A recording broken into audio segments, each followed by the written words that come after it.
नमस्कार, जनमानस योजना में आपका स्वागत है। मैं हूं अमलेंदु भूषण खां। केंद्रीय सूचना एवं प्रसारण मंत्री अनुराग ठाकुर महाराष्ट्र के इंचार्ज हैं। महाराष्ट्र के 4 लोकसभा सीट के लिए उनको अधिकृत किया गया है। वो वहाँ पे राजनीतिक और जो भी गतिविधियाँ होगी उस पर नज़र रखेंगे। यानी अनुराग ठाकुर महाराष्ट्र के जब दौरे पर जाते हैं तो वहाँ राजनीतिक सरगर्मी जो है सत्ता पक्ष से लेकर के विपक्ष तक बढ़ जाती है। हाल ही में वो जब मुंबई पहुँचे हैं, जैसे ही दिल्ली से मुंबई पहुँचे वहाँ पे ऐसी सरगर्मी बढ़ी कि चाचा भतीजा जो है ये अलग अलग राग अलापने लगे। चाचा जहां राहुल गांधी को एक तरह से राहुल गांधी पे हमला किया तो भतीजा एनसीपी को ही तोड़ करके बीजेपी में जाने की तैयारी में जुट गए। जी हां, मैं बात कर रहा हूं शरद पवार की और अजित पवार की। केंद्रीय मंत्री अनुराग ठाकुर मुंबई महाराष्ट्र के 3 दिवसीय दौरे पे गए थे और उस दौरे के दौरान उन्होंने वहाँ पे एनसीपी, खास करके एनसीपी को तोड़ने के लिए उन्होंने पूरा ये राजनीतिक बिसात बिछाई। हालांकि वो इस बात पर कहते हैं कि मुझे क्या तोड़ना, मेरी तो सरकार चल रही है और इसमें हम तो कहीं कुछ नहीं कर सकते।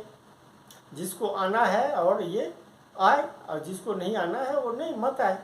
लेकिन ऐसी बात नहीं थी, पर्दे के पीछे बहुत बड़ा गेम खेला जा रहा था। हालांकि अजित पवार इस बात से इनकार किए हैं कि वो एनसीपी में ही बने रहेंगे, बीजेपी ज्वाइन नहीं करेंगे। लेकिन जो इसको राजनीतिक के जो मामलों के जानकार हैं वो इसे तात्कालिक ये एक ठहराव मान रहे हैं। आने वाले दिनों में अजित पवार निश्चित रूप से कहा जा सकता है जो वो बीजेपी में जा सकते हैं।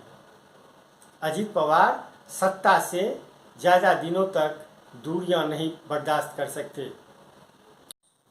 एनसीपी के अध्यक्ष शरद पवार कुछ दिनों पहले राहुल गांधी के खिलाफ बयान देकर के उन्होंने राजनीतिक माहौल गरमा दिया था।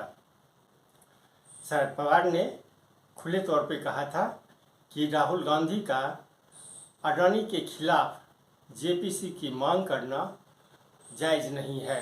वो उद्योगपति हैं और अडानी के खिलाफ सुप्रीम कोर्ट में मामला पहले से चल रहा है, तो जेपीसी की मांग जायज़ नहीं है।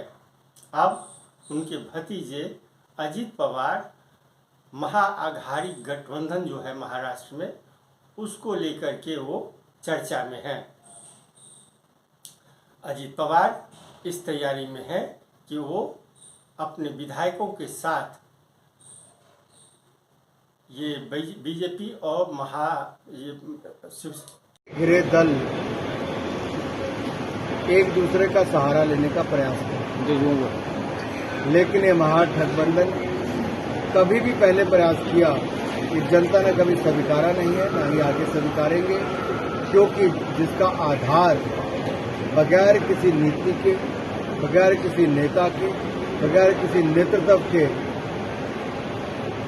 हो, उसका आधार क्या होगा? ये तो केवल अपने भ्रष्टाचार को छिपाने के लिए, जेल ना जाने के लिए, अपना राजनीतिक अस्तित्व बनाए रखने के लिए कुछ न कुछ प्रयास करते रहे। एक अंतिम सवाल, यूपी में कानून व्यवस्था को लेकर लगातार सवाल खड़े किए जा रहे हैं, उसको लेकर आप क्या कहेंगे? जिस तरीके से अतीक अहमद की हत्या कर दी गई पुलिस सुरक्षा में, जो विपक्ष के सारे नेता एक सुर में बात कर रहे हैं घटना के बाद,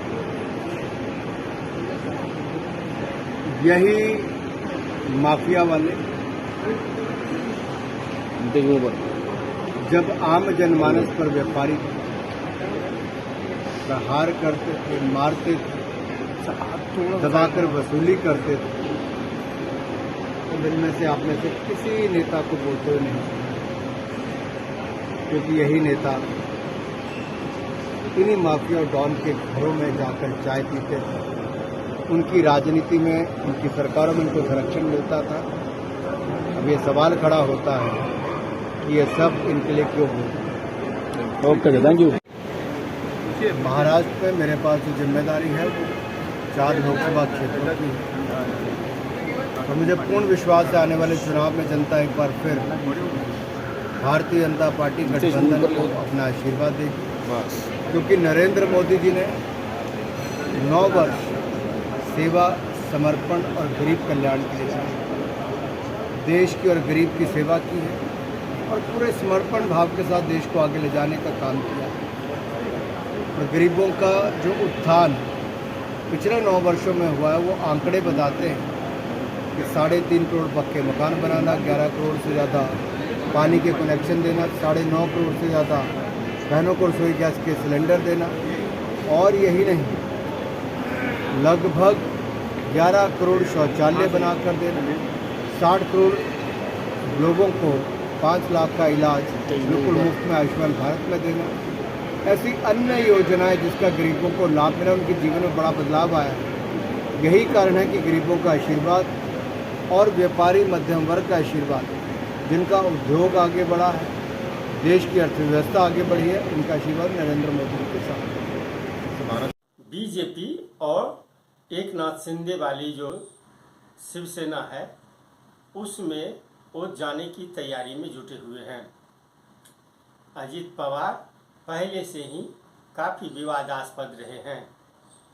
एक समय था, कुछ समय पहले, यानी उद्धव ठाकरे के मुख्यमंत्री बनने से पहले अजित पवार और देवेंद्र फडणवीस रातों रात सुबह में 4 बजे सुबह में मुख्यमंत्री की पद और उप मुख्यमंत्री की पद लेकर के काफ़ी राजनीतिक चर्चा में आ गए थे। देवेंद्र फडणवीस जहां महाराष्ट्र के मुख्यमंत्री बने थे, तो वहीं उप मुख्यमंत्री के पद पर अजित पवार 4 बजे सुबह में बन गए थे। उस समय राज्य के राज्यपाल कोश्यारी थे। तो उसके बाद लेकिन वो सरकार चली नहीं और विधानसभा में अपनी बहुमत साबित नहीं कर पाई थी सरकार गिरने के बाद। लेकिन एक काम उन्होंने किया था, अजित पवार अपने खिलाफ चल रहे सारे मामले को रातों रात समाप्त करवा लिया था। उससे उनको काफ़ी फायदा मिल गया था। रातों रात उनके खिलाफ जितने भी मामले चल रहे थे सब समाप्त हो गए थे। अब कहा जा रहा है जो 40 विधायक जो है एनसीपी के, वो अजित पवार के साथ हैं और वो महागठबंधन से छोड़ करके देवेंद्र फडणवीस और एकनाथ शिंदे वाली सरकार जो है इसमें वो शामिल होने जा रहे हैं। आज के लिए बस इतना ही, हमें दीजिए आज्ञा। नमस्कार। आप मेरे चैनल को जरूर लाइक करें और सब्सक्राइब करें। आपका बहुत बहुत धन्यवाद।